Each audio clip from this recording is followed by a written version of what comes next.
आज स्पेशल असा झिंगा पुलाव करतोय. तो एकदा केल्यावर पुन्हा पुन्हा करा अशा ऑर्डर मिळतील किंवा येतील. ह्या व्हाईट कलरच्या कोळंबी घेतलीत. त्याला हळद, मीठ, लिंबू लावून 15 मिनिटं मॅरिनेट करून ठेवायचं.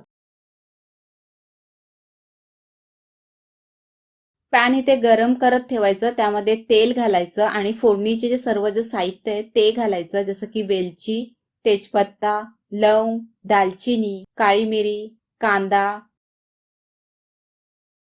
आलं लसूण पेस्ट घालायचे आणि परतायचं. नंतर त्यात किसलेला टोमॅटो घालायचा. सगळं परतून झालं की त्यात पावडर मसाले घालायचे.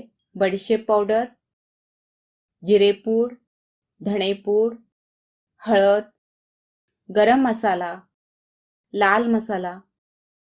आता हे सगळे मसाले कडेने सगळं असं तेल सुटेपर्यंत परतून घ्यायचं. परतलेल्या ह्या मसाल्यात मॅरिनेट केलेली कोळंबी घालायची. झाकण ठेवून एक वाफ काढायची.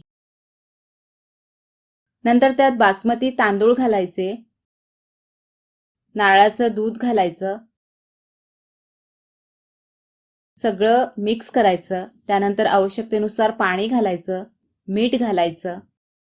वरून पुदिना घालायचा. माझ्याकडे हा सुकलेले पुदिना आहे तो घालते. तुमच्याकडे फ्रेश असेल तर अतिउत्तम. फ्रेश पुदिना घाला आणि झाकण ठेवून शिजू द्यायचं. हा झिंगा पुलाव आपला तयार आहे. वरून कोथिंबीर घालायची. झिंगा पुलाव छान लागतो असं मी सांगण्यापेक्षा एकदा करून पहा आणि कमेंटमध्ये कळवा.